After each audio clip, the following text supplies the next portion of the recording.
اگه تا حالا کسی رو نداشتی که باهاش راجع به افکار منفیت، صداهایی توی ذهنت یا جاهایی که دقیقاً شکست خوردی صحبت بکنی، میخوام بهت بگم که ما توی پون ایسکست با همدیگه تا خونه قدم میزنیم، بلند بلند فکر میکنیم، به همدیگه راهکار میدیم و راجع به حتی شکستامون با همدیگه حرف میزنیم. داستان از اونجای شروع شد که من داخل چنل اصلی یوتیوب خودم 3 پارت از بیوگرافی خودم رو آپلود کردم و راجع به داستان زندگیم صحبت کردم، راجع به بالا پایینا صحبت کردم و توی یک بخشیش راجع به افسردگی نهان خودم صحبت کردم و ترکید.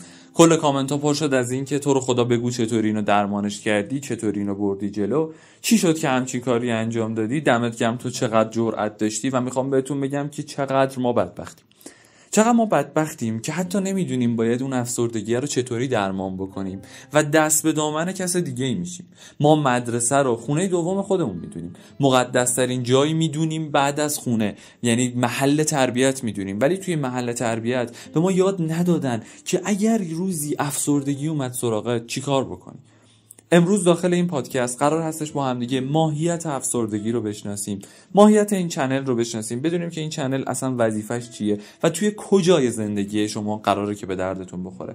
امروز سعی میکنم یه خورده راجع به احساسات، تصمیم گیری و البته افسردگی با هم دیگه صحبت بکنیم، ولی قبلش باید اینو بهتون بگم که این چنل توی ویدیوی اولی که برای شما قرار داده ما داریم به صورت تستی همه چیز رو میبریم جلو و رفقا تمام اجزای این چنل بر اساس نظرات شما چیده خواهد شد. مثلا تصمیم اولی که ما گرفتیم این بودش که این چنل کلا به صورت پادکستی جلو بره، نه به صورت ویدیویی. اما چرا؟ به خاطر اینکه اگر شما در حال رانندگی هستید، اگر در حال پیاده روی هستید، اگر در حال ورزش هستید، اگر در حال کار کردن هستید، اگر در حال آشپزی هستید، بتونید در کنارش پادکست ما رو هم گوش بدید و خدای نکرده بخش زیادی از زندگی شما در طول روز رو ما اشغال نکنیم.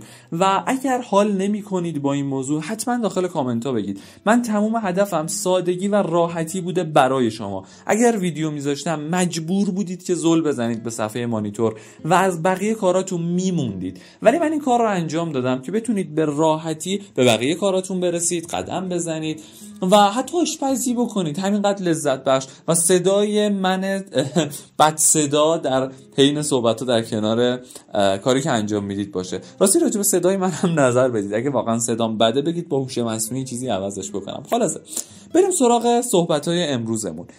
نکته اولی که میخوام بهتون بگم این هستش که ما تو چنلمون تمام هدفمون این هستش که شما رو کمک بکنیم. بچه‌ها، نه من تراپیستم، نه درس روانشناسی خوندم، نه روانکاوم، نه حتی میتونم به کسی تایم مشاوره بدم، نه اومدم راجع به روانشناسی زرد مثبت اندیش با شما صحبت بکنم. کسایی که من از نزدیک میشناسن میدونن من حتی شاید یه سری جاها صحبتام تلخ میشه، ولی واقعیت رو دارم میگم، عین واقعیت رو قرار هستش بهتون بگم. و اگر جای صحبتام تلخ شد به دل نگیرید، به این فکر بکنید که کاملا دارم حقیقت رو بهتون میگم. و نکته خیلی مهمی که وجود داره راجع به این چنل این هستش که من جایی نظر شخصی خودم رو قاطی هیچ کدوم از بحثا نمی کنم. اگر خواستم قاطی بکنم قبلش میگم که من یه پاورقی میخوام بهتون بگم. هر جا گفتم پاورقی یعنی نظر خودمه، ولی در جاهای دیگه مطمئن باشید تمام حرفای من از روی سورس، منبع، کتاب هستش. اگر بتونم، اگر یادم باشه، اگر حافظم یاری بکنه، همون لحظه اسم نویسنده، اسم اون سورس، اسم اون مقاله، اسم اون دانشگاهی که این مقاله رو نوشته رو حتما بهتون میگم. و از همین الان بهتون بگم بیشتر کتابایی که ما قرار هستش توی این چنل با هم دیگه بررسی بکنیم کتاب‌های فلسفی هستن، کتاب‌های راجع به فلسفه زندگی انسان هستن، کتاب‌های راجع به خودیاری و خوددرمانی هستن، کتاب‌های ژانر موفقیت شاید مقداری باشن و بیشتر سورس و منبعمون از مقاله‌های دانشگاه استنفورد و دانشگاه کمبریج و از همه مهمتر دانشگاه هاروارد هستش. این سه تا دانشگاهی که میگم جزو دانشگاهی هستن که توی سالهای گذشته خیلی خوب روی بحث ماهیت انسان، چیستی انسان و تصمیمات انسان تحقیقات خیلی خوبی رو انجام دادن و قرار هستش که از این دانشگاه کمک بگیریم. پس این رو بهتون میگم، این نوید رو همینجا بهتون میدم که بیشتر صحبت‌های ما سورس داره، منبع داره و منبعش هم همینجا هستن. اما بریم که کم کم بحثمون رو شروع بکنیم در اپیزود شماره 1 پادکست خودمون و بگیم که قرار چه خط فکری رو با هم دیگه بریم جلو. نکته اولی که وجود داره، میخوام همین الان ازتون یه سوال بپرسم، چند ثانیه صبر میکنم تا به سوال من جواب بدید. رفقا، آیا شما منطقی تصمیم میگیرید یا احساسی؟ یه بار دیگه سوالم بپرسم، عزیز دل، شما شنونده، آیا شما آدم منطقی هستی، منطقی تصمیم میگیری یا احساسی تصمیم میگیری؟ خب احتمالاً همین الان میگید که من منطقی هستم یا میگید من احساسی هستم و به خاطرش یه سری دلیل دارید، یعنی یه سری دلایل توی ذهنتون هستش. اگر گفتی احساسی باید بگم که کاملا درست گفتی و اگر گفتی منطقی احتمالاً یه خورده اذیت میشی چون تو از همه بیشتر احساسی هستی و این حرف مال من نیست. همونطوری که گفتم پشت هر حرفم یه سورس و یک منبع وجود داره.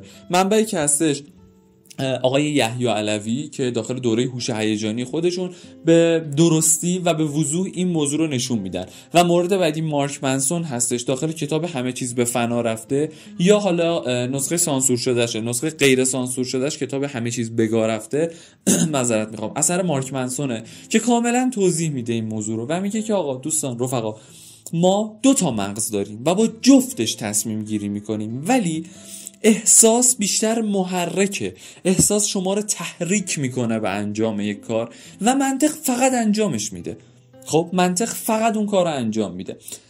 در تقریبا شاید بهتون میگم 200 سال قبل یک عملی مد شده بود به نام عمل لوبوتومی یا لابوتومی، حالا 2 تلفظش هم درست هستش. فقط میخوام بهتون ثابت بکنم که ما آدم‌های منطقی هستیم یا آدم‌های احساسی هستیم. بذارید به عنوان اولین داستان از داستان کتاب مارک منسون مثال بزنم. مارک منسون توی یکی از کتاباش، همون کتاب همه چیز به فنا رفته، میگه که بنده خدایی بوده که حالا من اسمش الان یادم نمیاد، این سر کار میرفته، خیلی زندگی شاد مفرح و خوبی داشته، زندگیش روی نظم بوده کاملا، از لحاظ مالی هم وضعیت به شدت فوق‌العاده‌ای داشته.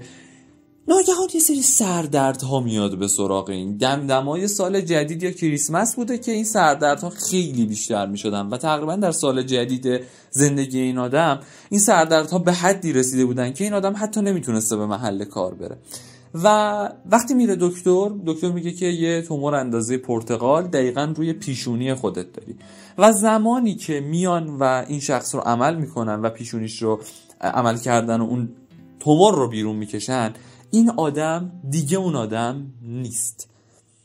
تقریبا میتونم بهتون بگم، حالا مثلا بیادی اسم به این شخصیت بدیم برای که بیشتر بتونیم درکش کنیم. مثلا بهش بگیم جان از اون روز به بعد اصلا شبیه جان قبلی نبود. توی اوایل کار همکارا بهش کمک میکردن تو محیط کار، چون فکر میکردن که شاید جان حالا عوارض عملشه، تازه از عمل اومده، نمیتونه درست تصمیم گیری بکنه. ولی شاید باورتون نشه جان حتی نمیتونست یک خودکار رو انتخاب بکنه که با کدوم خودکار الان باید بنویسه. جان میومد میشست روی صندلی و فقط زل میزد به برگه‌ها و تقریبا هیچ کاری انجام نمیداد و اوایل از سر دلسوزی همکاراش پرونده ها رو براش درست میکردن این ور اون ور، ولی از اینجای به بعد همکاراش هم خسته شدن و جان همون جوری که پیش بینی می‌کردیم از محیط کار خودش اخراج میشه. بعد از اینکه جان از محیط کار خودش اخراج میشه، توی زندگی شخصی خودش هم به مشکل میخوره، چون دیگه با زنش هیچ حرفی نمیزنه، ساعت‌های زیادی رو جلوی تلویزیون میشینه و وقتی بچهش بهش میگه که من امروز بازی بیسبال دارم، حتی به دیدن بازی بچهش نمیره و ترجیح میده سریال ببینه. ولی واقعا چه اتفاقی برای جان افتاده که جان بعد از یه عمل ساده تومور که تازه موفقیت آمیزم بوده اینطوری داره برخورد میکنه؟ به نظر شما چه اتفاقی واقعا افتاده؟ بعد از اینکه دوباره میبرنش پیش پزشک میگه که توی نقطه پیشونی انسان یک جایی هست که احساسات و منطق به همدیگه وصل میشن و تقریبا در حین عمل این قسمت پاره شده و دیگه منطق و احساسات جان از همدیگه جدا شده. تا حالا به این فکر کردید که اگر من احساساتمو خاموش بکنم و همیشه منطقی تصمیم بگیرم چقدر زندگیم قشنگ میشه؟ باید بهتون بگم که من خودم یکی از همون افرادی بودم که همچین فکر میکردم که اگر احساساتم خاموش بشه من همیشه میتونم تصمیمای منطقی بگیرم. حالا میخوام یه نفری رو بهتون نشون بدم که دقیقاً همین اتفاق براش افتاده. این شما و این جان یک آدمی بوده که به واسطه اون عمل تموم احساساتش خاموش شدن و دیگه چیزی تحت عنوان احساسات نداشته و فقط منطق بوده. شاید براتون سوال بشه که خب آخه چرا؟ چطوری؟ مگه این آدم خب احساساتش خاموش نشده؟ پس چرا داره اینطوری برخورد میکنه؟ فلسفه‌اش خیلی طولانیه ولی میتونم بهتون میگم که مارک منسون به خوبی این داستان رو توضیح داده. مارک منسون میگه که شما تموم کاراتون با احساساته، تصمیم گیریاتون همه جوره با احساساته. ما کلا با احساسات میریم جلو رفقا. ما احساساتمون هست که ما رو کنترل میکنن و منطق ما صرفا هر چیزی که احساسات تصمیم بگیره رو اجرایش میکنه. یعنی احساسات تصمیم میگیره که امروز جوراب صورتیمو بپوشم به خاطر اینکه حس خوبی بهش دارم و منطق فقط این کارو انجام میده. یا اگه بخوام یه جور دیگه بهتون بگم، احساسات میگه که اگه بین خریدن یه ماشین مشکی یا ماشین سفید دو به شک بودی، احساسات میگه ماشین مشکی شیک‌تر و اسپورت‌تره و منطق فقط انجامش میده. منطق ما صرفا یک انجام دهنده است که وظیفش اینه اون کار رو به درستی انجام بده. و شاید باورتون نشه جان بعد از عملی که انجام داده بود ساعتهای زیادی رو فقط درگیر این بود که کدوم جورابو بپوشه. یعنی یک زامبی متحرک، یک آدمی که نه احساس داره نه چیزی، فقط داره راه میره، غذا میخوره و حالا خیلی ببخشید مثل بقیه دستشویی میره، دفع میکنه و همونجوری وامیسته، هیچ کار خاص دیگه نمیکنه. از اون سالا به بعد یه عملی مد شد به نام عمل لابوتومی یا لوبوتومی که آخرین عمل رو شاید در سال 1986 یا 7 انجام دادن و اون عمل این بود که میرفتن نقطه جلوی پیشونی خودشون رو خالی میکردن و یه مش زامبی وارد جامعه میشد. بله خیلی عمل خوبی بود به خاطر اینکه دیگه بعد از اون عمل افسردگی وجود نداشت، به خاطر اینکه دیگه بعد از اون عمل هیچ اتفاق خاص دیگه ای نمیافتاد، طرف حتی ناراحت نمیشد.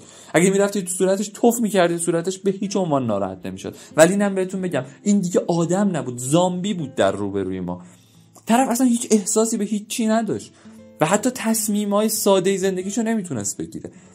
و امروز اومدم اینو بهتون واسه چی بگم، یعنی اصلا چرا اینطوری شروع کردیم. من یه نکته به صورت پاورقی بهتون بگم رفقا. من کلا آدمیم که خیلی با مثال صحبت میکنم، خیلی داستان میگم و امیدوارم که این داستان گفتنهای من بتونه به فهم مسئله کمک بکنه. یعنی بیشتر از اینکه بیام آمار بگم، دیتا بگم، دیکته بگم، بهتون بگم که اینجوری شد اونجوری شد، دوست دارم بیشتر داستان بگم و شما با اون داستان همزاد پنداری بکنید اصطلاحاً. و برگردیم سراغ اصل مطلبمون. من اصلا چرا با این داستان شروع کردم؟ به خاطر اینکه ما درگیر فقریم. فقر چی؟ فقر فرهنگ. واسه اینکه ما حتی راجع به کوچکترین چیزهای زندگی خودمون هیچ اطلاعی نداریم. ما راجع به تصمیم گیری های خودمون هیچ اطلاعی نداریم. ما هنوز نمیدونیم تایپ شخصیتیمون چیه، هنوز نمیدونیم آدم منطقی هستیم، آدم احساسی هستیم، اصلا ما چطور آدمی هستیم. واقعا ما هنوز نمیدونیم چطور آدمی هستیم. مگه مدرسه رو ما به عنوان خانه دوم خودمون نمیدونیم؟ مگه مدرسه رو مقدس ترین جایگاه برای تربیت یک انسان نمیدونیم؟ تازه تربیت عالی یک انسان. ولی تو مدرسه به تو یاد ندادن وقتی که این افسردگی اومد سراغت چطوری باید برخورد بکنی باش. یه فکت پشمریزون بهتون بگم، این افسردگی سراغ همه میاد، فقط ممکنه واسه یه نفر 1 الی 2 بار باشه، واسه بعضیا حتی ممکنه 17 الی 25 بار باشه. یعنی در طول زندگیش این مدل افسردگی رو 25 بار تجربه بکنه و این عجیب و غریبه که حتی 1 بار راجبش توی کتابای درسی ما تو هیچ کدوم از برها صحبت نشده و به تو نگفتن اگر دردی داشتی چطوری باید به دیگری بگی، چطوری خودت رو ابراز بکنی. از بچگی به ما گفتن هر چقدر که ساکت باشی، هر چقدر بریزی تو خودت، تو آدم باحالتری هستی. هیچ وقت توی مهمونیامون بچه‌ای که شیطون بوده مورد تشویق قرار نگرفته. همیشه بچه‌ای مورد تشویق قرار گرفته که خودخوری کرده و احساسات خودش رو سرکوب کرده، دست به سینه یه گوشه، عین کسی که رفته کما نشسته، یه تیکه گوشت فاسد، همیشه بیشتر از ما تشویق شده. و ما حتی بلد نیستیم خودمون رو در زمان افسردگی باید چطوری ابراز بکنیم. واسه همینه که اول پادکست بهتون گفتم اگر نمیدونی با این صداهای توی سرت چیکار بکنی یا اگر تا حالا کسی رو نداشتی باش حرف بزنی، من حتی اینجا بهت یاد میدم چطوری بتونی با دیگران حرف بزنی راجع به این موضوع. اصلا چطوری خودت رو ابراز بکنی. یک سری عمه تراپی ها، به قول یحیی علوی خیلی کلمه باحالی میگه یک سری عمه تراپی ها داریم ما که این عمه تراپی ها ما رو به این روز انداخته. یعنی چی؟ یعنی وقتی عصبانی به تو برمیگردن میگن صلوات بفرست. خب باشه، آره اوکی. میگن آب یخ بخور یا میگن مثلا نفس عمیق بکش، ولی اون انرژی همچنان داره منو تخریب میکنه. یا وقتی فلان چیز ناراحتت میکنه بهت یاد ندادن چطوری باید با خودت کنار بیای، با خودت صحبت بکنی. و حتی زمانی که راجبش با دیگری صحبت کردیم به ما گفتن که تو چقدر بدبینی، یه خورده خوشبین باش، و حتی به ما اجازه صحبت با دیگری رو ندادن. یعنی حتی توی مدرسه، توی خانواده که خب دیگه مقدس ترین بسترها اینا هستن، به ما یاد ندادن و البته حقم دارن چون خودشون هم یاد نگرفتن. توی خانواده‌های ما خب کی یاد گرفته که خودش رو ابراز بکنه؟ پدرت وقتی عصبی بوده آیا اومده خانواده رو جمع بکنه؟ با احترام خیلی زیادی که به همه پدرها دارم، به خاطر اینکه اون پدر منم بلد نبوده، کسی نبوده به پدر منم یاد بده. آیا پدرمون اومده بشینه تو خانواده بگه که من امروز واقعا اعصابم خورده، من امروز خیلی روز بدی داشتم، من امروز با رئیس شرکت دعوام شده، برگشتنی یه تصادف داشتم، ماشین خط افتاده، حالم بده، خواهش میکنم امروز سر به سر من نذارید، کاری نداشته باشید. نه، واقعا اینجوری نبوده. پدر ما وقتی اومده خونه ریز و درشت همه رو گرفته زده. چقدر الان آمار وحشتناکی رو ما داریم میبینیم از طلاق، از چه میدونم کتک زدن فرزند، از کتک زدن همسر. اینا به خاطر چیه به نظرتون؟ به خاطر نداشتن علم هوش هیجانیه. هوش هیجانی یعنی این که تو بدونی، یا همون EI یا EQ خودمون، که تو بدونی داری چی کار میکنی، بدونی چطوری باید تصمیم بگیری، بدونی الان این احساسی که توی سرته ناشی از چیه. ما روزانه 35,000 تصمیم میگیریم، ولی آیا این 35,000 تصمیمی که میگیریم کدومش منطقیه، کدومش درسته؟ ما 15 مدل احساس داریم که جلوتر حتما بهتون میگم. تمام تصمیم‌های ما تو یکی از اینها باید دسته‌بندی بشه. تمام احساساتی که یهو به ما رخ میده باید تو یکی از اینا دسته‌بندی بشه. جلوتر بهتون میگم، فعلا مبحث سنگینیه. پس اینا رو بهت گفتم که بهت چند تا چیز بگم. اگر دور و برت کسی رو داری که احساس میکنی افسرده است، یا خودت احساس افسردگی داری، اولا که این پادکست مال توه، باید گوش بدی. به خاطر اینکه این پادکست هم برای دوستانی هستش که خودشون احساس افسردگی میکنن، هم به خاطر کسایی هستش که دور و برشون کسی رو دارن که احساس میکنن اون ممکنه افسرده باشه.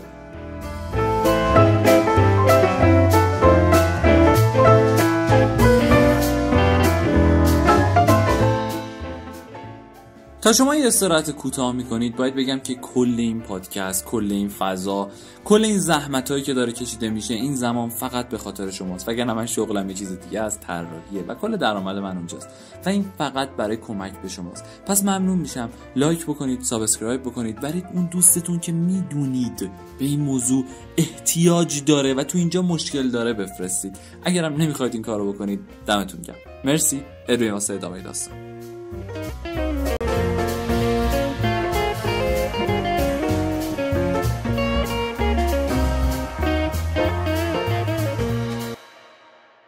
پس خوب توجه بکنید این قسمت رو.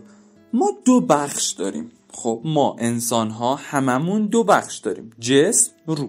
شما جسمت بیمار میشه، چی میشه؟ خدای نکرده سرما میخوری، خدای نکرده استخوان درد میگیری، خدای نکرده جسمت حتی زخم میشه، خب میشکنه، یه قسمتی از جسمت مثل استخونت ممکنه بشکنه، ترک میخوره. خب و شما بیمار میشی، اصطلاحاً بیماری جسمی پیدا میکنی.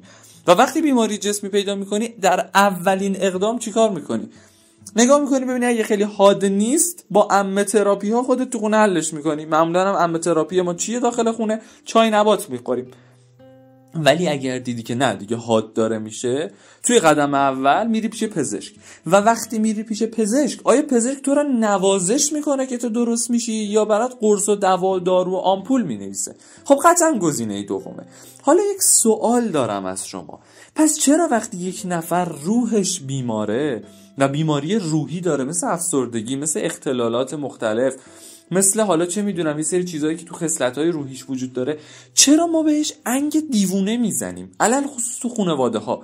یعنی من از خیلی‌ها شنیدم و توی کامنت ها هست اگر بگردید که خیلی‌ها نوشتن آقا من این مشکل رو دارم، ولی وقتی به خانواده‌ام میگم، خانواده‌ام به من انگ دیوانه میزنه. آخه چرا دیوانه؟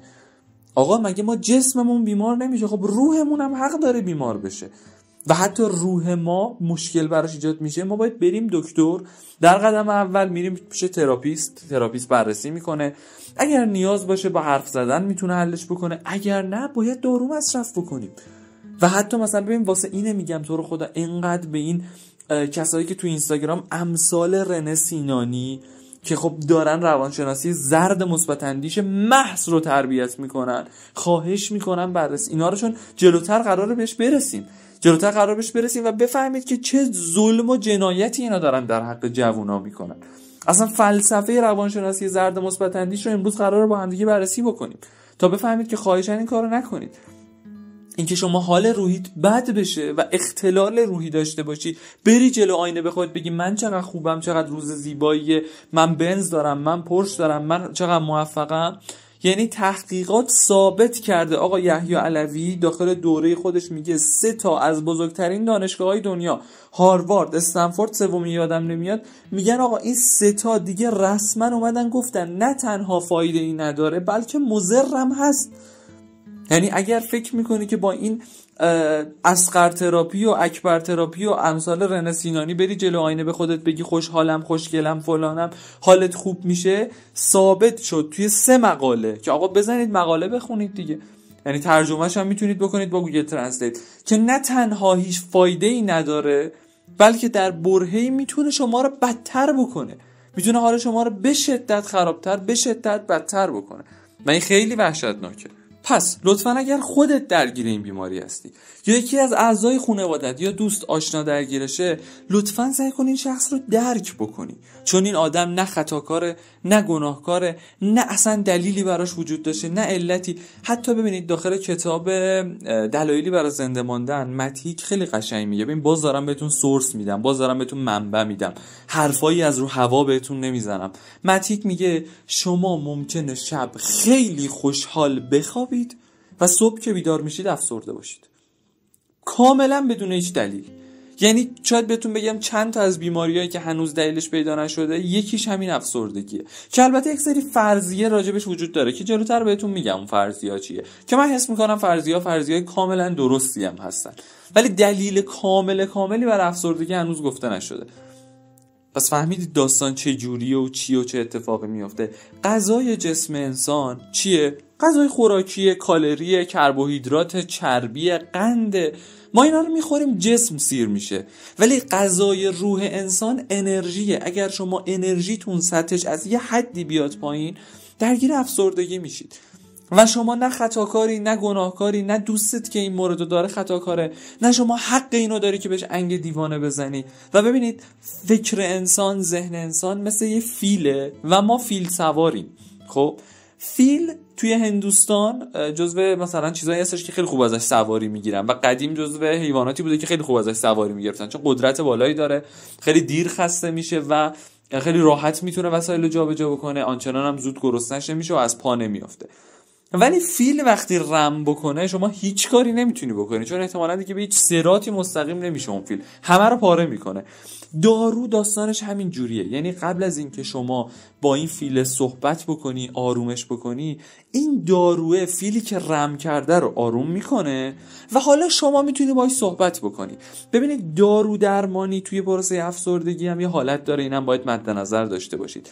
خیلیا کلا یا از این ور بوم میافتن یا از اون ور بوم میافتن. خیلیا میگن که نه دارو درمانی مشکل داره، اصلا منی که افسردم نباید دارو بخورم، کسی که دارو بخوره دیوانه است، جنون داره، فلان. خب بعضی از این ور بوم میافتن، بعضی هم فقط دارو میخورن، یعنی دیگه در زمانی که دارو میخورن تلاشی برای این بحث نمیکنن. ببینید دوستان، دارو در زمان افسردگی کارش اینه که شما رو آرومتر بکنه و وقتی آروم شدید برید دنبال حل مشکل، که من بهتون پیشنهاد میکنم تو وهله اول این سری پادکست ها رو گوش بدید. اگر من تونستم کمکتون بکنم که خدا رو شکر، اگر نه دیدید واقعا درجهش خیلی درجه حادیه، حتما برید پیش تراپیست. و اگر تراپیست شما رو ارجاع داد پیش روانکاو، روانپزشک یا روان درمان و اگر تو این پروسه براتون دارو نوشتن، حتما مصرف بکنید. و در زمانی که دارید دارو رو مصرف میکنید به این فکر بکنید که من چطوری باید خودم رو بهتر بکنم، نه اینکه فقط دارو رو بخوری مثل یه مسکن 8 ساعت آروم بشی و بعد از 8 ساعت دوباره دارو بخوری که دوباره آروم بشی. نه، در زمان آروم شدن باید به این فکر بکنید که چطوری خودت رو درست بکنی و این خیلی نکته مهمه. یکی از آرزوهای قلبی من اینه که این مباحث توی مدرسه تدریس بشه. توی مدرسه بهمون یاد بدن که افسردگی یه چیز کاملا عادیه. یکی از شایع ترین مدل های افسردگی هستش که متیک میگه افسردگی که اسم 50 نمیدونم چند نفر از افراد بزرگ دنیا مثل جیم کری رو میبره.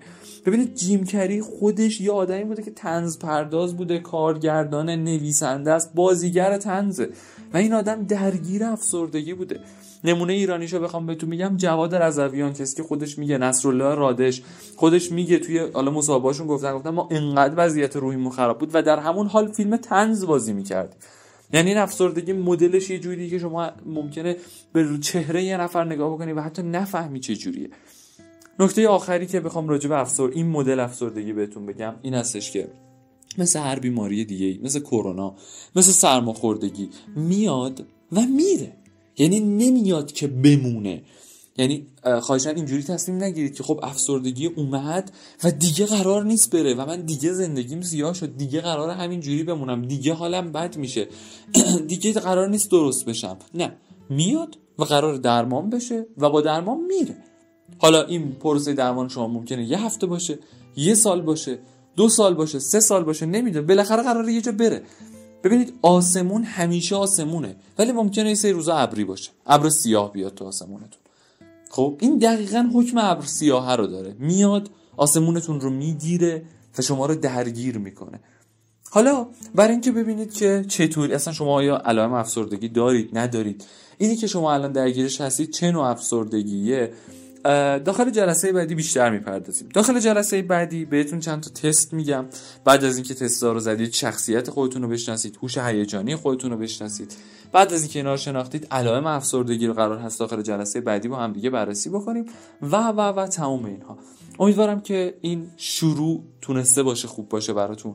نظراتتون رو بچه‌ها تو رو خدا بگین. ببینید من هنرم، کارم، فنم طراحیه و با طراحی پول در میارم بچه‌ها، ولی به خاطر شما واقعا دارم هزینه میکنم، برای شما از جیب دارم هزینه میکنم. آره قراره یه روز بالاخره این چنل مانیتایز بشه، ولی فعلا که مانیتایز نشده من دارم از جیب براش هزینه میکنم. طراحی که خب خدا تو من برای من پول میسازه رو دارم ول میکنم برای شما، از اون تایم میزنم و این مباحث رو توضیح میدم. پس خواهش میکنم اگر میتونید لایک، کامنت، سابسکرایب فراموشتون نشه. این پادکست مال شماست. اگر من از شما انرژی بگیرم قطعا خیلی بیشتر میکنم این پادکست ها رو، و اگرم انرژی نگیرم که به احتمال خیلی زیاد روند یه جایی کنسل میشه. دوستتون دارم، دمتون گرم، منتظر نظراتتون هستم. بگید که دوست دارید ویدیو باشه، دوست دارید پادکستی باشه، بگید که صدای منو دوست دارید یا نه، بگید که فن گفتاری منو دوست دارید یا نه و نظرتون رو بگید. دوستتون دارم. یا علیو، خدا نگهدار.